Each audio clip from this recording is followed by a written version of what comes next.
Buenas tardes. El seminario comenzará en 2 minutos. Gracias. Hasta ahora.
Buenas tardes a todos. Vamos a esperar un minuto para que todas las personas puedan entrar en la plataforma y empezamos. Gracias.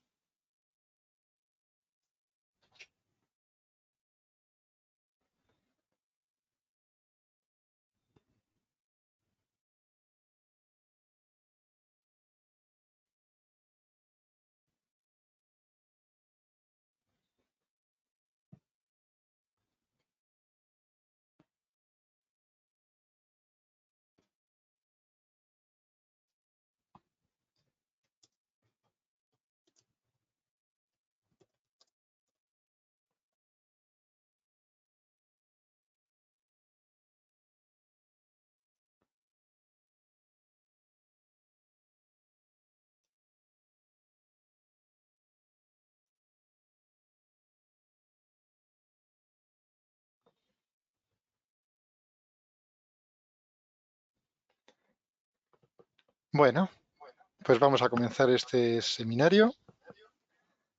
Buenas tardes a todos y bienvenidos a este seminario impartido por Fluke. El seminario de hoy se titula Medidas y ensayos en instalaciones eléctricas y puntos de recarga según el REBT. Pero antes de nada, me presento. Mi nombre es Roberto Pollato y soy el responsable de soporte técnico de Fluke para España, Italia y Portugal. Llevo ya más de 27 años tratando de aprender cada día un poquito más sobre mantenimiento, sistemas eléctricos e instrumentación. Les dejo también mi correo electrónico y teléfono por si en el futuro tienen alguna duda sobre instrumentación Fluke.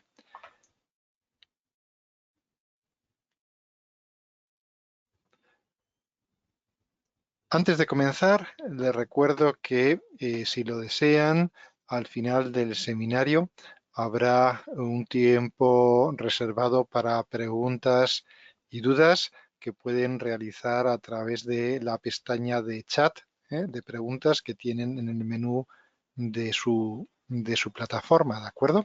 Entonces, a través de la pestaña de preguntas podrán realizar todas las preguntas que deseen, pero, digamos, para poder llevar la presentación fluida, vamos a dejar este apartado para el final y al final, pues, ya digo, reservaremos un tiempo para preguntas y dudas.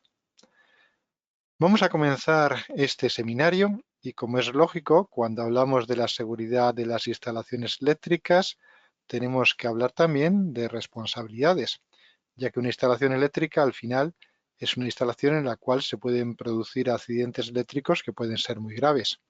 Por eso, existe una responsabilidad respecto a la correcta instalación y funcionamiento de las mismas.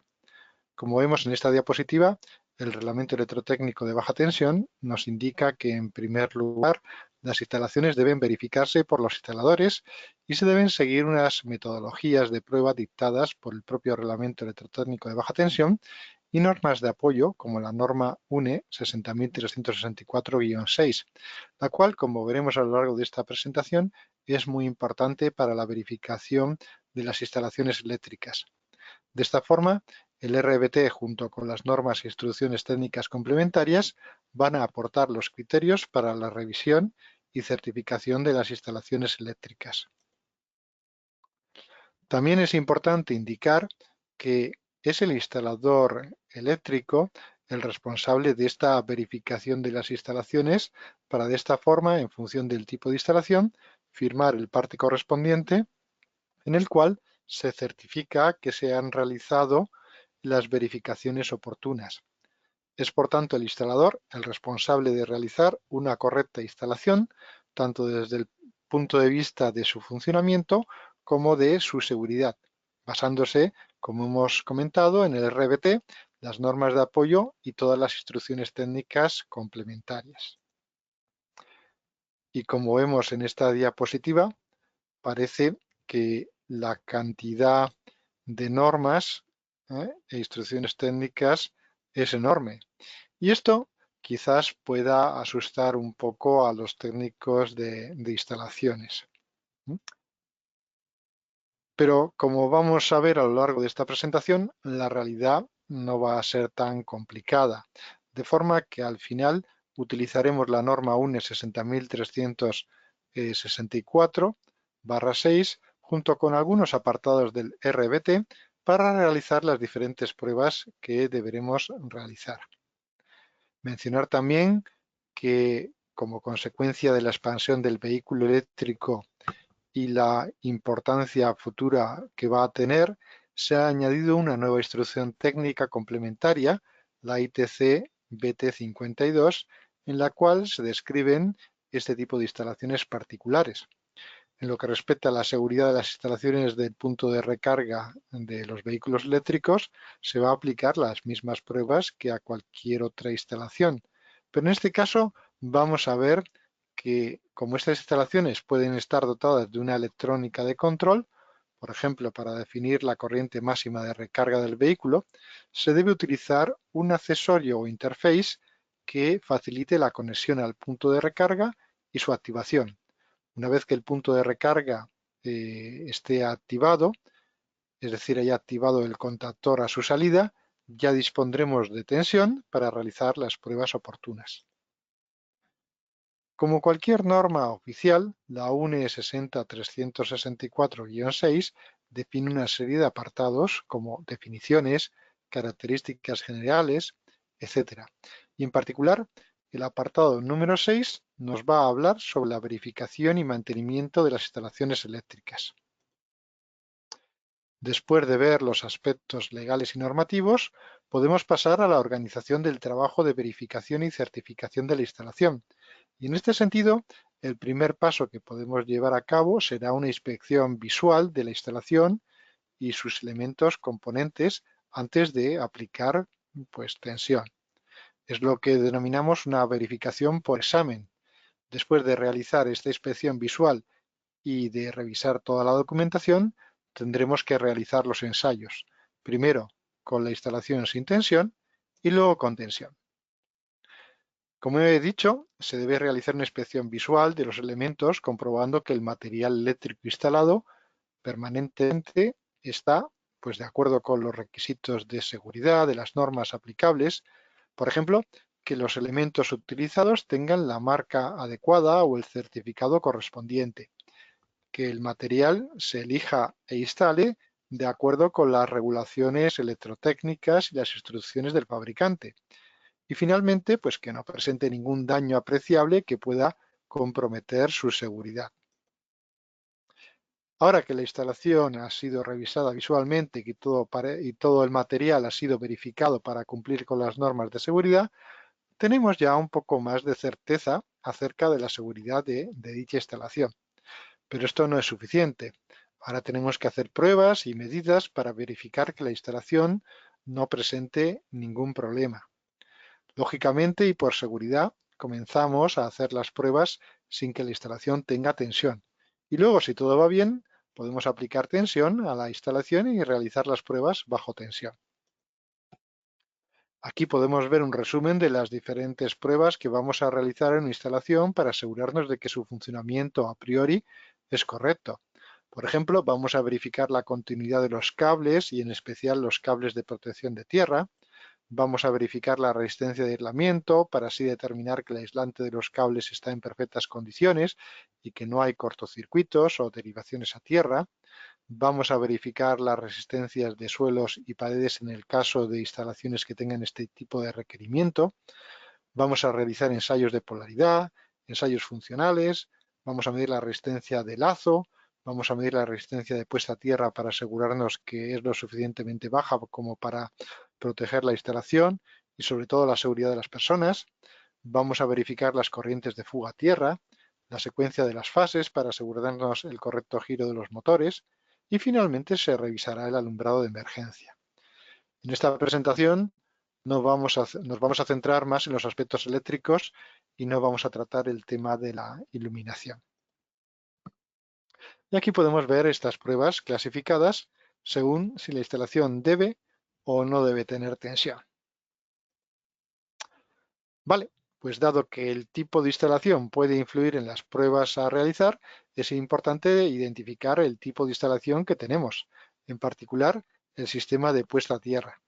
Dependiendo de la conexión a tierra, del centro de transformación y la conexión a tierra de nuestra propia instalación, podemos identificar varios tipos de configuraciones, como los sistemas TNS, TNC y el sistema IT. La denominación se realiza con un código de letras con el siguiente significado. La primera letra se refiere al estado de puesta a tierra del centro de transformación. T significa que hay una conexión directa de una toma de tierra. Y pues que todas las partes activas de la fuente de alimentación están aisladas de la tierra o hay una conexión a tierra a través de una impedancia. La segunda letra se refiere a la situación de las masas de la instalación receptora con respecto a la tierra. T significaría que las masas están conectadas directamente a tierra, independientemente de la posible conexión a tierra de la fuente de alimentación. Y N, pues que las masas están conectadas directamente al punto de conexión a tierra de la fuente de alimentación. En corriente alterna este punto es normalmente el punto neutro. Otras letras posibles pues se refieren a la situación relativa del conductor neutro y el conductor de protección. S indicaría que las funciones de neutro y de protección están garantizadas por conducciones separados, por cables separados. C, que las funciones de neutro y protección están combinadas en un solo conductor. Así tenemos TNC, neutro y tierra combinados en un mismo conductor de la instalación, o TNS, neutro y protección, separados en todo el esquema. Existen otros sistemas como el IT, donde las partes activas y el neutro están aisladas entre sí o separadas por una impedancia. Las redes de distribución públicas utilizan normalmente el tipo TT y muchas instalaciones, como digo, utilizan el sistema TT. Por este motivo, en este seminario, en esta presentación, consideraremos este esquema para los diferentes ejemplos de pruebas a realizar. Como ya hemos comentado, este sistema TT, la tierra del centro de transformación y la tierra de nuestra instalación son independientes y no están unidas. En cuanto a las instalaciones para la recarga de vehículos eléctricos, como ya hemos mencionado, este tipo de instalaciones debe cumplir con las normativas generales para cualquier otra instalación eléctrica. Pero también debemos tener en cuenta normativas particulares como la Instrucción Técnica Complementaria número 52 o estándares internacionales que se refieren a elementos particulares de la instalación, como conectores, protocolos de comunicación entre el punto de recarga y el vehículo eléctrico, etc. Pero la instalación de un punto de recarga es un poco especial desde el punto de vista de las pruebas a realizar, en el sentido de que en su mayor parte estos puntos de recarga son inteligentes y no suministran tensión a su salida a menos que detecten un vehículo conectado. Por lo tanto, se debe utilizar un adaptador que simule la presencia de un vehículo eléctrico conectado para poder así realizar las pruebas y verificaciones oportunas. Como podemos ver en la figura, una columna de recarga tiene un contactor que conecta o desconecta la fuente de alimentación alterna al vehículo. El sistema de recarga, conectará la alimentación a su salida una vez que detecte que un automóvil está conectado y una vez que sepa cuál es la corriente máxima que admite el cable utilizado. Hay sistemas de carga monofásicos o trifásicos. Y a pesar de que en el mercado hay puntos de recarga tanto de tensión en tensión alterna como continua, en esta presentación consideraremos solo los puntos de recarga en tensión alterna, ya que actualmente son los más comunes. Además, en la imagen podemos ver un conector típico para la conexión al vehículo. Se refiere al conector tipo 2 o Mennekes, usado principalmente en Europa, pudiendo ser monofásico con una corriente máxima de 16 amperios o trifásico con una corriente máxima de 63 amperios a 400 voltios, lo cual nos daría unos 43,5 kilovatios. También podemos ver las conexiones de dicho conector, por ejemplo, fase 1, fase 2, fase 3, neutro, tierra, pero también dos señales dos señales de control, llamadas piloto de control, en inglés control pilot, y piloto de proximidad, en inglés proximity pilot, respectivamente, que veremos más adelante en esta presentación. Por lo tanto, como ya hemos indicado, debe usarse algo que simule un vehículo eléctrico para activar la salida de la columna de recarga. Este elemento es un adaptador que permite que la salida se active para así poder tener acceso a tensiones y señales. Fluke en este sentido ofrece el adaptador Amprobe EV500 que cuando se conecta a una estación de recarga permite iniciar el proceso de recarga. Para eso dispone de un conmutador del Control Pilot en el adaptador que debe estar en la posición adecuada. Es posible así simular diversas capacidades del cable de recarga. Por ejemplo, simular que no está conectado al vehículo o que el cable admite 13 amperios, 20, 32 o 63 amperios. Y también es posible simular el estado del vehículo eléctrico, estado A, B, C o D. También permite un fácil acceso a los terminales del punto de recarga, es decir, a las fases 1, 2, 3, neutro y tierra, y a los terminales de la señal Control Pilot para conectar otros instrumentos de medida, para poder así realizar pruebas adicionales relacionadas con la comunicación entre el punto de recarga y el vehículo. Como ya hemos comentado, para una instalación eléctrica en general, las estaciones de recarga deben probarse durante la puesta en marcha, pero también deben revisarse periódicamente. Pero ahora volvamos a las pruebas y comencemos con la prueba de continuidad de los conductores activos y de protección, de acuerdo a las indicaciones del RBT y la norma UNE 60364-6. Aquí podemos ver una instalación eléctrica básica, por ejemplo, la de nuestros hogares, donde vemos un cuadro principal y las líneas de distribución de fase, neutro y tierra. Como hemos comentado, la prueba de continuidad se debe realizar sin tensión. Por ello, desconectamos el circuito de la alimentación. De esta forma, una manera fácil de probar la continuidad de los cables de fase y neutro para un circuito se basa en cortocircuitar una base de alimentación, un enchufe del circuito bajo prueba. Hacemos esto. Y colocar el instrumento multifunción Fluke 1664FC en el otro extremo de la instalación. Como ya sabemos, muchos multímetros tienen la posibilidad de llevar a cabo una prueba de continuidad, pero normalmente no son válidos para este tipo de prueba. En general, las normas internacionales generalmente requieren que el instrumento proporcione una corriente de prueba mayor o igual a 200 miliamperios, lo que generalmente no ocurre en los multímetros. Sin embargo, el comprobador multifunción Fluke 1664FC sí que cumple con este requisito. Otra forma de hacer esta prueba es trabajando en el otro extremo de la instalación, Ahora cortocircuitamos el neutro y la fase en el cuadro eléctrico y realizamos la prueba en el enchufe de la pared. ¿De acuerdo? Hacemos la prueba, pero en el otro extremo.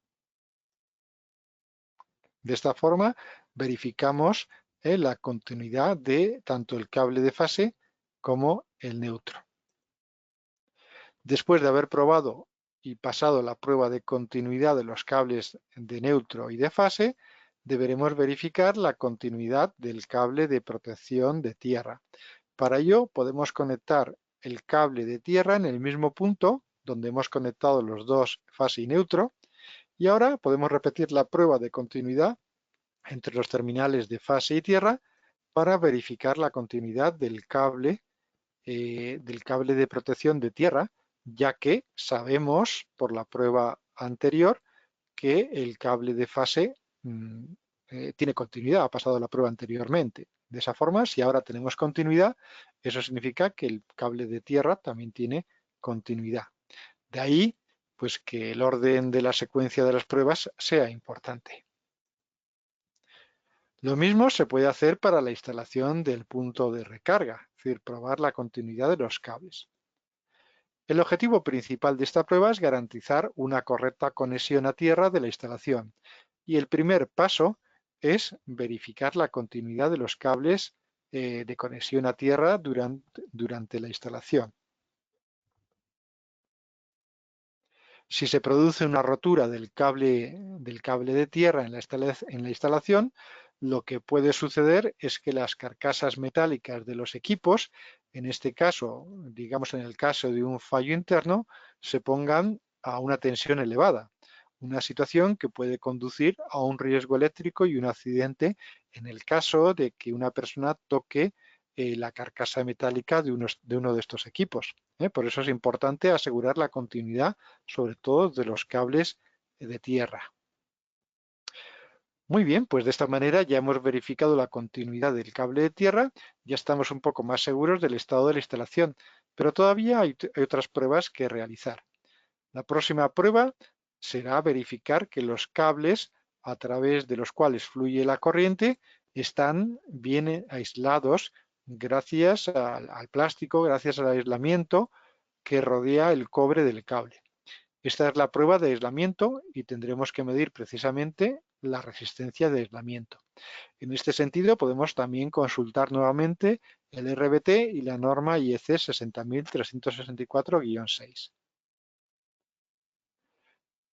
De nuevo, esta prueba debe hacerse sin tensión y por este motivo es necesario abrir la protección principal del cuadro eléctrico, es decir, debemos desconectar el circuito de la red. El objetivo es probar el aislamiento de los cables, no el aislamiento de las cargas que puedan estar ya conectadas a la instalación. Por ello, todas las cargas deben desconectarse del circuito. Por lo tanto, tenemos que verificar que no haya dispositivos conectados. Esto es importante por dos razones. La primera es que la prueba de aislamiento implica la aplicación de una tensión continua de, por ejemplo, 500 o 1000 voltios, que podría dañar pues, algunas cargas sensibles. Y el segundo aspecto a tener en cuenta es que si las cargas están conectadas al circuito, esta tensión continua podría generar corrientes a tierra a través de las propias cargas, lo que podría falsear la medida de aislamiento de los cables que realiza el instrumento. Ahora que hemos desconectado las cargas del circuito, seleccionaremos la tensión continua en nuestro Fluke 1664 FC para realizar la prueba, que puede ser, por ejemplo, 250 voltios, 500 voltios o 1000 voltios. Pero para una instalación trifásica normal, esta tensión es típicamente 500 voltios. El procedimiento más sencillo se realiza en dos pasos. El primero, llevamos a cabo la prueba de aislamiento haciendo un cortocircuito en todos los cables activos y medimos la resistencia del conjunto con respecto a tierra. Si la resistencia es correcta, entonces sabemos que ninguno de los cables tiene un problema de aislamiento respecto de tierra. La prueba anterior evita el problema de las corrientes de fuga a tierra. pero no detecta problemas entre los cables activos que podrían causar un cortocircuito.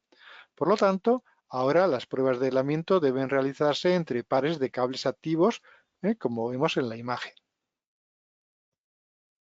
Lo mismo se puede hacer para la instalación del punto de recarga. Si para la prueba de continuidad tuvimos que medir la resistencia del cable conductor en sí mismo, es decir, un valor de resistencia muy pequeño, ya que el cobre es un buen conductor, en la prueba de aislamiento ocurrirá lo contrario. El resultado debería dar un valor muy alto, si todo está correcto. Es por eso que el aislamiento se mide en millones de ohmios, es decir, en megaohmios. Pero, ¿cuál es el valor límite que puede presentar el aislamiento? La respuesta se encuentra en la instrucción técnica complementaria 19. Como podemos ver en la tabla, para una instalación monofásica o trifásica, digamos estándar, la tensión de prueba sería de 500 voltios y la resistencia de aislamiento debería ser superior a 0,5 megaohmios. Para una instalación de baja tensión que trabaje con una tensión nominal superior a 500 voltios, la tensión de prueba debería ser de 1000 voltios y la resistencia de aislamiento debería ser superior a un megaohmio. Pero esto, como digo, son valores mínimos, son los valores más pequeños que permitidos. En realidad, el aislamiento debería ser muy superior, tener valores de megaohmios. Como ya hemos indicado, la prueba de aislamiento debe realizarse sin cargas conectadas para evitar dañarlas y evitar lecturas incorrectas. Es por eso que el comprobador multifunción Fluke 1664 FC tiene una función de prueba previa, de modo que la tensión continua no se aplica de golpe, no se aplica inmediatamente, sino que aumenta lentamente a la vez que el instrumento verifica las corrientes de fuga que aparecen en el circuito, para de esta forma detectar la posible presencia de una carga conectada. En este caso, el instrumento informaría al usuario de que ha detectado una carga y se puede cancelar la prueba si es necesario. Si el usuario decide ir adelante con la prueba, pues el equipo la puede realizar también.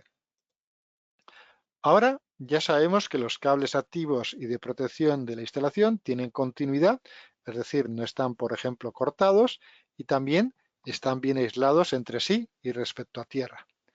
Otra prueba a realizar en instalaciones especiales con paredes y suelos aislantes es la medida de la resistencia de aislamiento de estos suelos y paredes. Esta prueba es muy similar a la medida de aislamiento entre los cables, pero en este caso se realiza entre el suelo y las paredes con respecto a tierra.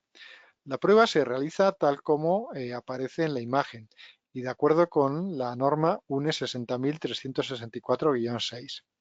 Se deben utilizar electrodos metálicos de cierto tamaño y forma, ejerciendo una presión adecuada para establecer un buen contacto eléctrico.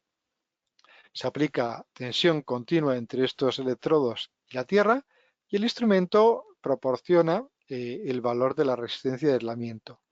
Y como vemos en la imagen, el resultado debería ser superior a 50 kiloohmios o 100 kiloohmios según la tensión aplicada. En lo que respecta a la protección de tierra, llevamos a cabo la prueba de continuidad entre los cables que conectan la conexión a tierra principal con los enchufes de alimentación. Pero esto no significa que estas conexiones a tierra tengan una buena tierra. Ahora debemos verificar directamente la calidad del contacto del electrodo enterrado en el suelo con la tierra misma. Es decir, debemos medir la resistencia de puesta a tierra. Aquí tenemos un ejemplo de una instalación de puesta a tierra de una casa. Podemos ver el electrodo enterrado en la tierra que está conectado a la barra de tierra principal, desde la cual parten los conductores de tierra de los diferentes circuitos de la instalación, conectando a tierra todos los elementos metálicos de la instalación. De esta manera, todos estos elementos metálicos deberían estar a la misma tensión de referencia de tierra. De esta forma se evita un riesgo de electrocución si tocamos dos superficies metálicas diferentes simultáneamente. Si no estuvieran conectadas eléctricamente entre sí, podrían estar a tensiones diferentes y esto, como hemos indicado, podría ser muy peligroso. La prueba de la resistencia de puesta a tierra la realizaremos teniendo en cuenta la instrucción técnica complementaria 18. Existen varios métodos de prueba para medir la resistencia de puesta a tierra, pero el más estandarizado es el método a 3 hilos. Este método requiere que se desconecte el electrodo bajo prueba del resto de la instalación, ¿de acuerdo? La desconexión del electrodo de tierra en una instalación nueva puede ser que no esté todavía en uso, puede no ser problemática, pero para una instalación que ya está en funcionamiento con cargas conectadas, podría ser peligroso. Por lo tanto, existen otros métodos que evitan tener que desconectar el electrodo de prueba, pero desafortunadamente estos métodos requieren el uso de herramientas de instrumentos más sofisticados y un poquito más costosos. Este método de 3 a 3 hilos, a 3 cables, utiliza dos picas auxiliares pequeñas de más o menos 30 centímetros de longitud que deben conectarse al instrumento y deben insertarse en la tierra a una distancia mínima de 10 y 20 metros respectivamente respecto del electrodo bajo prueba. Esta es la distancia mínima y según las características del terreno es posible que debamos separarnos, que esta distancia deba ser mayor. El instrumento tiene una fuente de corriente interna de valor, digamos, conocido, ¿eh? Gracias a la cual circula una corriente, inyecta una corriente a través de la tierra entre la pica auxiliar más alejada y el electrodo bajo prueba. Dado que este método utiliza la ley de Ohm para medir la resistencia y dado que la resistencia es igual a tensión entre corriente, debemos conocer la tensión a la que está sometido el electrodo de prueba cuando la corriente fluye a través de él. Para este proceso usamos la segunda pica auxiliar más cercana. El instrumento mide la tensión del electrodo bajo prueba en relación a un punto en la Tierra lo suficientemente alejado como para asumir que no está sometido a ningún potencial o tensión. Ahora podemos entender por qué es necesario desconectar el electrodo bajo prueba del resto de la instalación. La razón es sencilla, para asegurarnos de que toda la corriente inyectada por el instrumento en el terreno fluya a través de la pica bajo prueba. Si no se desconectara esta pica que queremos verificar de la instalación, podría suceder que parte de la corriente que hemos inyectado desde la pica más externa y que circula a través de la tierra retorne al instrumento a través de otros elementos de la instalación, por ejemplo, a través de la tubería metálica que tenemos en la imagen, ¿de acuerdo? Por eso hay que desconectar, con este método hay que desconectar el electrodo que estamos examinando de la conexión de tierras generales, ¿de acuerdo? Pero, ¿cómo saber que la pica auxiliar intermedia está, digamos, lo suficientemente alejada? Pues no es complicado. De lo que debemos hacer es probar a moverla un metro, digamos, hacia la izquierda y moverla otro metro hacia la derecha. Y si los valores no cambian, podemos asumir que está lo suficientemente lejos. Si los valores cambian, entonces tendremos que alejarnos un poquito más y volver a repetir la prueba. Tal como vemos aquí. ¿De acuerdo? Nos acercamos a la izquierda y luego nos alejamos otro metro hacia la derecha y comparamos los valores. Después de realizar la prueba, debemos preguntarnos si el resultado es correcto. El consejo a seguir es sencillo. Cuanto menor sea el valor, mejor. Por ejemplo, si la instalación eléctrica tiene un diferencial de 30 mA y consideramos una tensión de contacto de seguridad de 50 voltios, la resistencia máxima debería ser menor de 1666 ohmios. Si la instalación está asociada a una zona húmeda, por ejemplo una piscina, se debería considerar una tensión de contacto de seguridad máxima de 25 voltios. Y en este caso la resistencia máxima debería ser inferior a 833 ohmios. También, según la guía técnica 26 del Ministerio de Ciencia y Tecnología, una instalación con pararrayos debería tener una resistencia de puesta a tierra inferior a 15 ohmios. Y de acuerdo con la normativa de instalaciones con sistemas de telecomunicaciones, la resistencia de puesta a tierra debería ser inferior a 10 ohmios. Es necesario tener en cuenta el hecho de que esta resistencia de puesta a tierra puede variar de acuerdo con varios factores.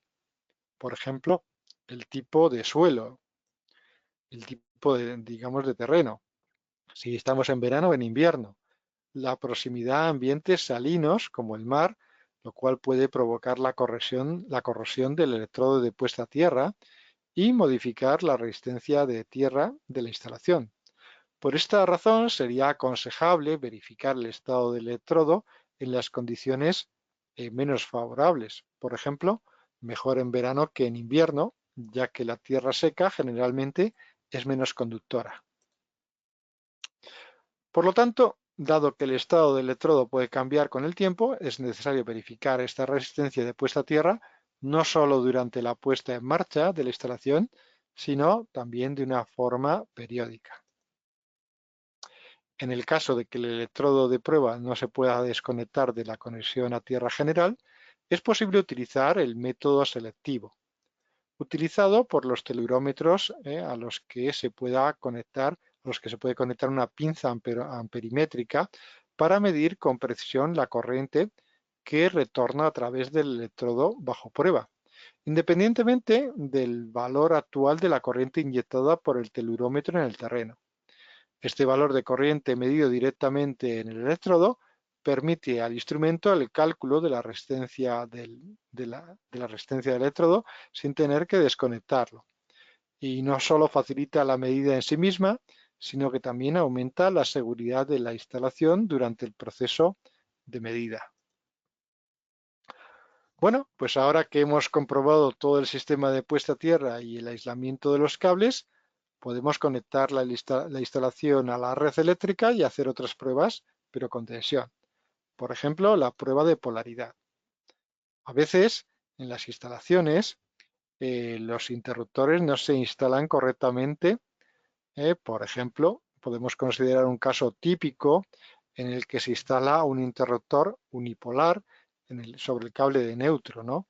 En este caso, podemos pensar que cuando se abre el interruptor, el circuito deja de tener tensión, por ejemplo, para reemplazar una bombilla. Pero esto no es correcto. En este caso, si tuviéramos que tocar el cable de fase, ya que todavía está bajo tensión respecto a tierra, las consecuencias podrían ser fatales, como se muestra en la imagen, ¿no? Para evitar esta situación, utilizaremos una herramienta básica como el detector de tensión Fluke Voltaler 1AC2, ¿de acuerdo? Que siempre podemos llevar con nosotros en el bolsillo de nuestra camisa. Esta pequeña herramienta incluye un sensor de campo eléctrico en su punta, de forma que cuando se acerca a un cable bajo tensión, la punta se ilumina para advertirnos que el cable tiene una tensión peligrosa. Otra prueba importante a realizar en instalaciones trifásicas es la prueba de la secuencia de fases. Como sabemos, en un sistema trifásico estándar, las ondas de tensión están desfasadas 120 grados entre sí.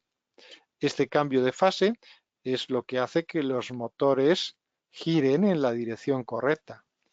Si intercambiamos dos fases en la entrada de un motor trifásico, modificaremos la secuencia de rotación de las fases de tensión y esto hará que el motor gire en la dirección opuesta, lo cual podría causar un problema grave en una máquina o incluso provocar un accidente. Para probar la secuencia de fases podemos usar nuevamente el comprobador multifunción de instalaciones Fluke 1664FC. La prueba se realiza de una manera muy sencilla y rápida. Simplemente conectamos las tres fases al comprobador que indicará una secuencia de rotación. Si intercambiamos dos fases, el instrumento indicará una secuencia de rotación inversa con el símbolo apropiado. Ahora ya estamos seguros también de que los motores girarán en la dirección correcta. Ya hemos mostrado cómo usar un telurómetro para medir la resistencia del electrodo de puesta a tierra. Pero, ¿qué sucede si no es posible usar picas auxiliares? Por ejemplo, porque no estamos cerca de un terreno, o porque la zona está asfaltada, o porque estamos dentro de un edificio y el electrodo de tierra no es accesible. La solución nos la proporciona la llamada medida de resistencia de lazo de tierra. Si recordamos la imagen inicial de un sistema TT, en caso de un contacto accidental entre el cable de fase y la carcasa metálica de una máquina, podemos imaginar un lazo de resistencia formado por la resistencia del cable de fase, ¿eh? La resistencia del devanado del transformador en el centro de transformación, la resistencia de puesta a tierra de este transformador y finalmente la resistencia de puesta a tierra de nuestra propia instalación. ¿De acuerdo? Pero las resistencias del cable de fase y del devanado del transformador son realmente pequeñas y la resistencia a tierra del transformador ubicado en el centro de transformación, en teoría, está muy controlada por la compañía eléctrica y también debería ser muy pequeña. Por lo tanto, podemos suponer con cierta probabilidad de acierto que la resistencia del lazo indicado es ligeramente mayor que la resistencia de puesta a tierra de nuestra instalación, es decir, podemos considerar que son valores muy similares. De esta manera, tenemos un método alternativo para evaluar el valor de la puesta a tierra de nuestra instalación sin tener que utilizar picas auxiliares. ¿Y cómo se realiza esta prueba? Pues es muy fácil con el comprobador multifunción Fluke 1664FC. Podemos considerar este lazo nuevamente y aplicar la ley de Ohm si derivamos una cierta corriente a tierra, la cual circulará a través de ese lazo. Por lo tanto, el cociente entre la tensión entre fase y tierra y esta corriente que inyectamos a tierra a través del comprobador nos dará la resistencia de lazo. Pero aquí tenemos un problema, ya que estamos hablando de de generar una corriente a tierra que circule por dicho lazo. Y en este caso el diferencial se activará y no nos permitirá realizar la medida. Por esta razón, el Fluke 1664 FC tiene dos formas de probar la resistencia de lazo de tierra. La primera opción, y es la que se recomienda normalmente, es utilizar una señal especial que el instrumento genera, pero que no activa el diferencial. De esta manera, desde un cuadro eléctrico o desde una toma de corriente, el instrumento lo podemos conectar con las puntas de prueba o el cable chuco suministrado y la prueba se puede realizar fácilmente en unos pocos segundos, tal como vemos en la imagen, en las dos imágenes. Pero si ya tenemos esta prueba, ¿por qué el 1664FC incluye otra prueba? La razón es que esta señal especial que inyecta el instrumento debe ser muy pequeña para que el diferencial no se active. Y esto significa que si hay mucho ruido eléctrico en la instalación o hay presencia de armónicos, es posible que la medida no sea precisa al 100%. El Fluke 1664FC, que es muy inteligente, detecta este ruido, esta situación, realiza la medida, pero nos advierte que es posible que la precisión, la resolución y precisión no sean las adecuadas. La alternativa, en este caso, es el segundo método que inyecta a tierra una señal con una corriente más elevada. Y por esta situación puede activar el diferencial. Por lo tanto, para realizar esta prueba se recomienda puentear el diferencial. En cualquier caso, una vez obtenido el valor de la resistencia de lazo, debemos evaluar si es correcta. Y en este sentido aplicamos los mismos criterios que los considerados para la resistencia de puesta a tierra. Por ejemplo, podemos comparar el resultado obtenido con el valor de referencia que obtenemos a partir de la división del valor de la tensión de contacto entre el valor de la corriente nominal del diferencial. Por lo tanto, este método es un método alternativo al método de las picas auxiliares y se recomienda para medir la resistencia de puesta a tierra si el método de las picas no se puede aplicar. Además, podemos usar esta prueba para obtener otro parámetro muy interesante para analizar la instalación. Este parámetro es la corriente previsible de fallo, en inglés PFC. Una vez que se obtiene la resistencia de bucle de tierra, podemos usar este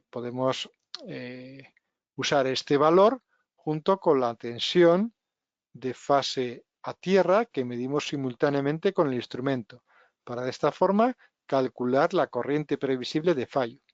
Esta sería la corriente que circularía en caso de un contacto directo entre una fase y la Tierra y nos ayudaría a determinar si el diferencial se ha elegido correctamente en relación a su capacidad para cortar una corriente determinada. ¿De acuerdo? El 1664 FC también puede medir la resistencia de otro lazo. Esta es la resistencia en el circuito formado por la resistencia del cable de fase, la resistencia del devanado del transformador y la resistencia del cable de neutro. Esta es la resistencia del lazo de línea, a través de la cual es posible calcular la corriente previsible de cortocircuito, en inglés PSC. Esta sería la corriente que circula en caso de un cortocircuito directo entre fase y neutro y nos ayudará a determinar si el magnetotérmico o los fusibles de protección de la instalación se han elegido correctamente en relación con la corriente que pueden cortar. De esta forma, midiendo directamente la resistencia de puesta a tierra o la resistencia del lazo de puesta a tierra, podemos determinar si la puesta a tierra de la instalación es correcta. Este es el primer paso para garantizar la seguridad de las personas. Pero una buena conexión a tierra no nos asegura que en caso de que una persona entre en contacto con la tensión de red, no sufra un accidente si la protección diferencial no se activa correctamente. Por lo tanto, el siguiente paso será el verificar el correcto funcionamiento de los diferenciales. Lo primero que debemos saber es que el elemento que actúa peligrosamente en el cuerpo humano no es en realidad la tensión, sino que es la corriente. Por otro lado, como sabemos, la tensión y la corriente están relacionadas por la ley de Ohm, por lo que en este sentido entra en juego la resistencia del cuerpo humano, que es aproximadamente de 1666 ohmios. Entonces, la tensión que consideramos segura en un ambiente seco se calcula como el producto de la resistencia del cuerpo que son, digamos, 1666 ohmios, por la corriente nominal del diferencial. Esto es 30 miliamperios. Y esto proporciona el valor de 50 voltios, como ya hemos indicado anteriormente. Teniendo en cuenta que es la corriente la que actúa peligrosamente sobre el cuerpo, podemos crear el gráfico que se ve en la imagen, en el que se representan 4 áreas de acuerdo con la corriente que pasa a través del cuerpo y el tiempo durante el cual esta corriente la atraviesa.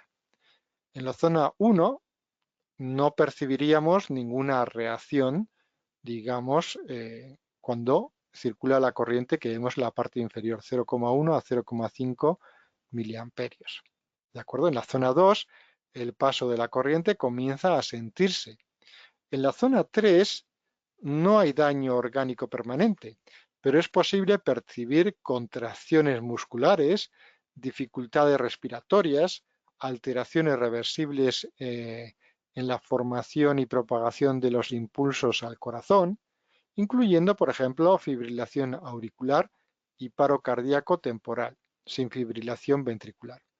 Finalmente, en la zona 4 existe ya la posibilidad de fibrilación ventricular, es decir, paro cardíaco y respiratorio, tetanización o quemaduras graves. Por lo tanto, lo que debemos evitar es encontrarnos en las zonas 3 o 4.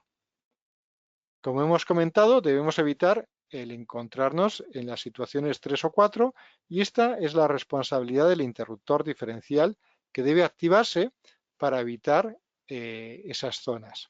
Y como vemos, es una combinación tanto de tiempo como de corriente. Por ejemplo, de acuerdo con el gráfico que podemos ver en esta diapositiva, no sería problemático estar sometido a una corriente de 50 miliamperios durante 40 milisegundos, por ejemplo, pero ya sería un problema si esa corriente de 50 miliamperios circulara en nuestro cuerpo durante más de 100 milisegundos, porque entraríamos ya en la zona azul. Por esta razón, usar solo el botón de prueba que incorporan los diferenciales no es suficiente para verificar su correcto funcionamiento, ya que no sabemos el tiempo de disparo. Esta prueba es nuevamente muy fácil de realizar con el comprobador multifunción Fluke 1664FC. Podemos hacer esta prueba desde el cuadro eléctrico donde se encuentra el diferencial o desde un enchufe utilizando el cable chuco suministrado. En teoría, podríamos pensar que es necesario tener todos los puntos de la gráfica corriente en función de tiempo, pero esto sería un trabajo que llevaría mucho tiempo. Para simplificar este trabajo y tener una prueba factible, podemos usar las normas EN 61008 y 61009 que nos propone hacer tres pruebas. La primera a la mitad de la corriente nominal del diferencial, después una segunda prueba a la corriente nominal del diferencial y finalmente una tercera prueba con una corriente 5 veces la corriente nominal del diferencial. Por lo tanto, es suficiente hacer estas tres pruebas tanto con el ciclo positivo de la forma de onda de tensión como hacer otras tres pruebas con el ciclo negativo de la forma de onda. En cualquier caso, al 50% de la corriente nominal, el diferencial no debe activarse. Al 100% del valor nominal de la corriente nominal, el diferencial debe activarse en menos de 300 milisegundos y finalmente al 500% de la corriente nominal, el diferencial debería activarse en menos de 40 milisegundos. Finalmente, el instrumento, para facilitar el trabajo del técnico, proporciona una indicación clara de si el diferencial está en línea con las normativas o si, por el contrario, no ha pasado la prueba. Obviamente, para proporcionar esta indicación, el usuario debe seleccionar previamente en el menú del instrumento la corriente diferencial nominal y el tipo de diferencial que se debe probar. Pero, ¿qué sucede si en una instalación en funcionamiento los diferenciales se activan con cierta frecuencia o de manera aleatoria? Es probable que el técnico de mantenimiento quiera saber la causa de estos disparos y para hacerlo debe medir la corriente de fuga que se produce en los circuitos de la instalación y para ello debería utilizar una pinza amperimétrica especial denominada pinza de fugas. Como ya hemos visto, los diferenciales detectan las corrientes de fuga generadas por varias razones en la instalación. Por ejemplo, debido a fallos de aislamiento.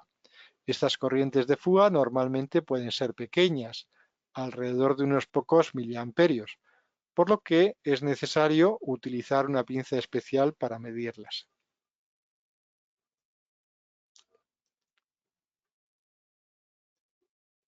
Para una instalación en un entorno como el de nuestras casas, normalmente se utilizan diferenciales de 30 miliamperios. Y como hemos visto, este tipo de diferencial no debe dispararse cuando la corriente de fuga es inferior a 15 miliamperios.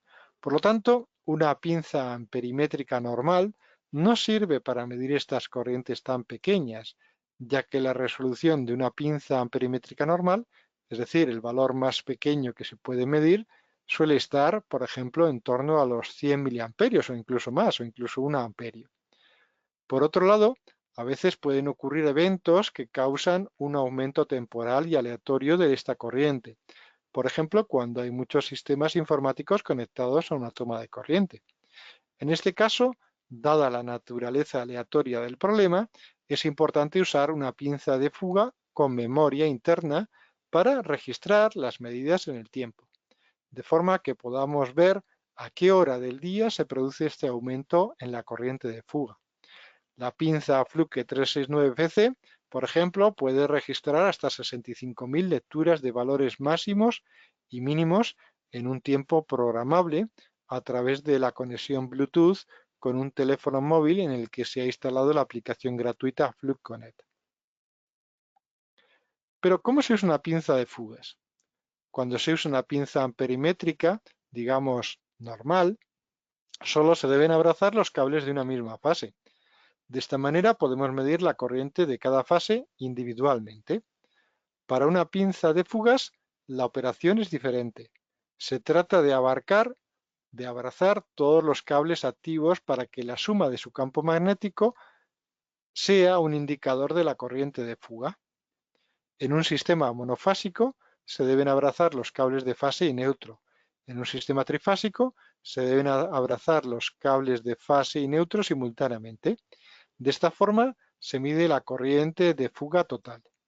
Se puede también abrazar solo el cable de tierra y de esta manera se medirá la corriente que fluye hacia tierra a través de ese cable.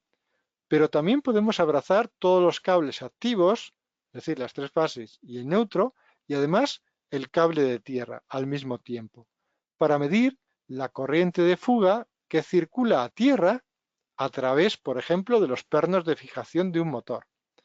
Es decir, a veces lo lógico es que las fugas retornen a tierra a través del cable de tierra, pero si, por ejemplo, está cortado o está dañado, se pueden producir fugas a tierra a través de las propias carcasas de los equipos, por ejemplo, de los pernos de un motor. Entonces, esta sería la forma de utilizar una pinza de fugas. Muy bien, pues ahora es el momento de volver a las instalaciones de recarga del vehículo eléctrico, que como hemos visto eran un poco especiales desde el punto de vista de que la conexión del vehículo eléctrico debería simularse para activar la salida de potencia.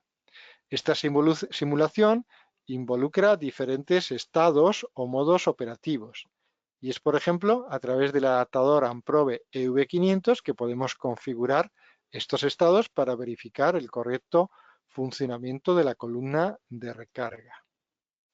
La selección del estado operativo del punto de recarga se realiza a través del interruptor del conmutador Control Pilot. Con el selector de estado Control Pilot se puede simular varios estados del vehículo cuando el adaptador de prueba se conecta a la estación de recarga. Los estados del vehículo se simulan con diferentes resistencias conectadas entre los conductores Control Pilot y tierra, pero esto lo hace el equipo internamente al girar el mando rotatorio. La correlación entre la resistencia y los estados del vehículo se muestra en la siguiente tabla, y esto es, digamos, de acuerdo a una norma internacional que vemos en la parte inferior. Como podemos ver, se definen 4 estados. Estado A, vehículo eléctrico no conectado al punto de recarga. Estado B, vehículo conectado y detectado por la columna de recarga, pero todavía no se recarga la batería del coche. Estado C, vehículo en recarga. Y estado D, el vehículo requiere la activación de la ventilación de la estación del punto de recarga, porque el vehículo, por ejemplo, ha detectado la presencia de gas debido al proceso químico de recarga. Esto era aplicable, por ejemplo, cuando se utilizaban baterías antiguas de plomo ácido y el punto de recarga estaba en un sitio interno, en un sitio, digamos, cerrado, donde no hay ventilación exterior. Este cambio de estado, como he dicho, se gestiona con la señal Control Pilot, que, como vimos al comienzo de la presentación, estaba disponible en el enchufe de conexión entre el punto de recarga y el vehículo. En este conector había también otra señal llamada piloto de proximidad o Proximity Pilot en inglés. Y esta conexión se usa para detectar la conexión del vehículo a la columna, al punto de recarga, pero también para codificar la corriente máxima que el cable entre la columna y el vehículo puede soportar. También se usa para detectar la activación del pulsador de desconexión y comenzar así un apagado controlado del cargador de batería del vehículo antes de que se produzca la desconexión física de los contactos dentro del conector del cable. De esta forma se evitan arcos eléctricos en el momento de la desconexión. Debemos considerar que es el vehículo quien regula la corriente que proporciona el punto de recarga. Es decir, no es la columna la que limita, la que aumenta o disminuye la corriente, es el propio vehículo el que se autorregula. Lo que puede hacer la columna de recarga es cortar la fuente de alimentación si se excede la capacidad de corriente del cable o la corriente máxima de su protección interna. Para detectar esta corriente máxima del cable se utiliza una resistencia RC insertada en el conector del cable de conexión del vehículo con valores que pueden variar como se indica en el anexo B de la norma IEC 61821-22. La relación entre el valor de esta resistencia y la corriente máxima del cable se codifica a través de esta tabla que vemos en la imagen. Con el interruptor rotatorio de Proximity Pilot del adaptador Amprobe EV500 se puede simular cuando el adaptador de prueba se conecta a la estación de recarga. Podemos simular varias corrientes máximas del cable que está conectando el punto de recarga con el vehículo. En este sentido hay que tener en cuenta que este cable pues no siempre pertenece a la columna de recarga, lo podría llevar el propio usuario, por lo que es importante que la columna de recarga conozca esta corriente máxima soportada por el cable. Y por eso se realiza esta codificación con esas resistencias dentro del propio conector del cable. Las capacidades de corriente se simulan en este adaptador también con diferentes resistencias conectadas internamente entre las conexiones de Proximity Pilot y tierra. Para gestionar la corriente máxima que puede solicitar el vehículo, que puede tomar el vehículo, existe una comunicación muy básica entre la columna y el vehículo, a través de la señal de Control Pilot. Por esta razón, el adaptador Amprobe EV500 proporciona dos bananas de conexión en su parte superior, donde se puede conectar un multímetro o un osciloscopio como el Fluke 125B. La función del Control Pilot utiliza una señal modulada por anchura de pulso, lo que en inglés llamamos PWM, Pulse Width Modulation, para codificar la regulación de la corriente de recarga. El propósito de la función Control Pilot es comunicar el punto de recarga con el vehículo, ¿de acuerdo? Y es el ciclo de trabajo de la señal PWM la que va a definir la posible corriente de recarga disponible.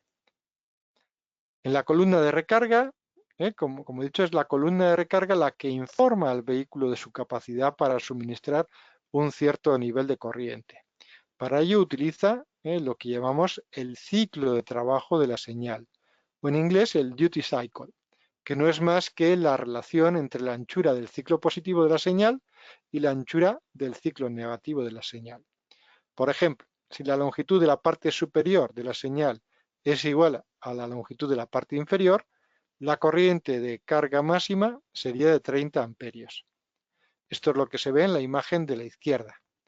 Si reducimos la longitud de la parte superior, la columna informa al vehículo eléctrico que debe reducir la corriente que absorbe para no sobrecargar el cable o sobrecargar la propia columna de recarga. ¿Vale? Y esto lo vemos en las dos imágenes de la derecha. En la tabla inferior podemos ver con más detalle esta relación entre el ciclo de trabajo y la corriente máxima que el vehículo debería absorber. Cuanto más fino sea el pulso, digamos, menos corriente debería tomar el vehículo de la red. Por lo tanto, para probar la instalación con tensión, simplemente necesitamos usar los conmutadores giratorios del adaptador para codificar la corriente máxima del cable y seleccionar el estado C para que el vehículo se cargue desde la columna de recarga. Así ya tendremos tensión en la salida. El adaptador proporciona conexiones tipo banana en su parte delantera para todas las tensiones trifásicas, neutro y tierra. Y además incluye indicadores LED para mostrar la presencia de esta tensión. De esta forma, ahora podemos conectar el comprobador multifunción Fluke 1664 FC a este adaptador para realizar todas las pruebas que ya hemos visto asociadas a una instalación eléctrica tradicional. Por ejemplo, podemos medir todas las tensiones y ver si son correctas o si hay algún problema de desequilibrio de tensiones o una tensión demasiado elevada, por ejemplo, entre neutro y tierra. Podemos también hacer la prueba de la secuencia de fases exactamente igual que para una instalación cualquiera. También podemos realizar la prueba de la resistencia del bucle de tierra, que como dijimos es una medida sustitutiva para medir la resistencia de puesta a tierra cuando no se puedan usar las picas auxiliares. Y con esta prueba también podemos ver podemos obtener la corriente que debería soportar el diferencial durante un contacto directo de fase a tierra. La prueba de resistencia de bucle de línea también nos proporciona el valor de la corriente de cortocircuito, que es importante para verificar la elección correcta del magnetotérmico o de los fusibles desde el punto de vista de su capacidad de corte y su gráfica, ¿de acuerdo? También podemos hacer la prueba del diferencial o DCR, pero en este caso debemos tener acceso al interior del punto de recarga para restablecer el diferencial una vez que se haya activado.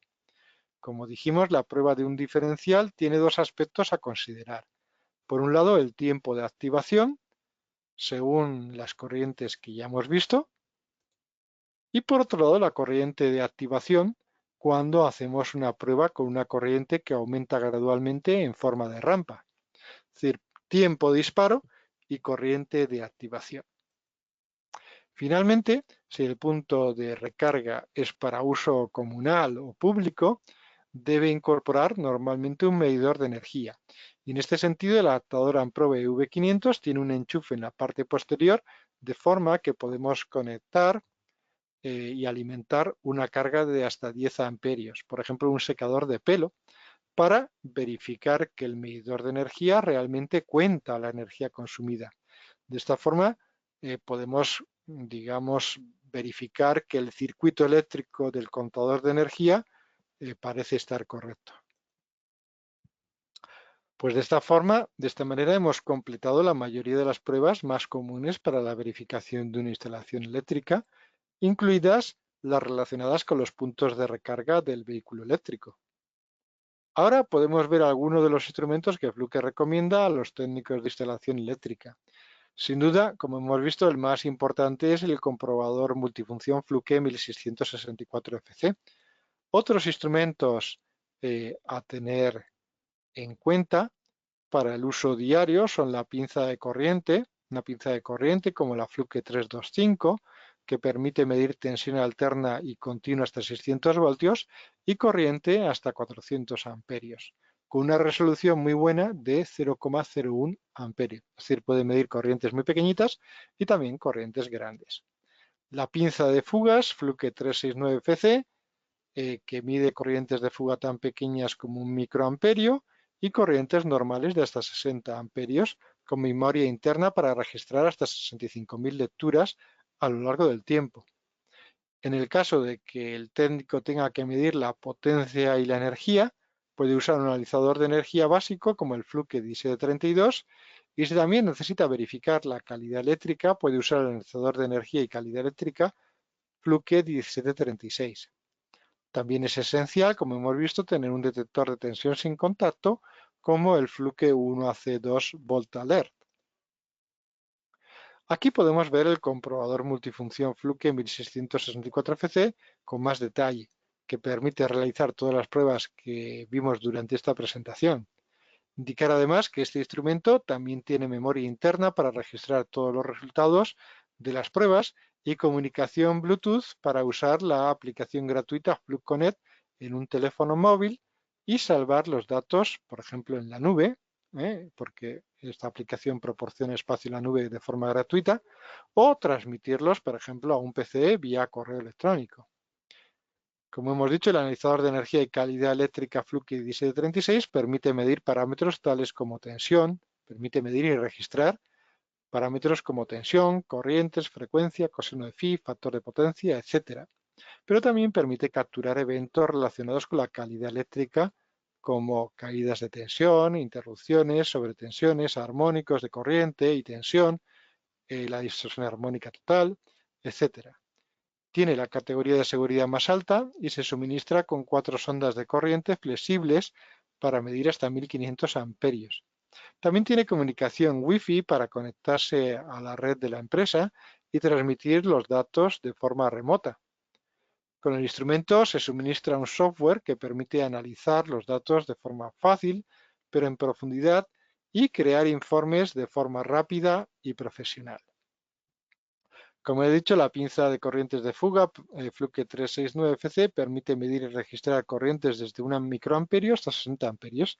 Tiene conectividad Bluetooth y también tiene una función de filtro para discriminar las corrientes de fuga de baja frecuencia, normalmente debidas a problemas de aislamiento, de las corrientes de frecuencias superiores, por ejemplo, debidas a variables de velocidad o a los armónicos. Y finalmente tenemos el adaptador EV500 para verificar los sistemas de recarga del vehículo eléctrico. Y aquí podemos ver algunas promociones comerciales en Fluke. Por ejemplo, vemos el multímetro Fluke 175, que ahora incorpora de forma gratuita un estuche de transporte, o el multifunción 1664 FC, que incorpora de forma gratuita el software y el software para PC profesional, para crear informes profesionales, y también una estupenda mochila de transporte para los instrumentos. La pinza 325, que incluye de forma gratuita el tester bipolar Fluke T130, la cámara de bolsillo Fluke PTI 120, que ahora incorpora de forma gratuita una linterna para ambientes ATEX, y el comprobador de corriente y tensión sin contacto T6000, que ahora incorpora la funda y unas pinzas de cocodrilo.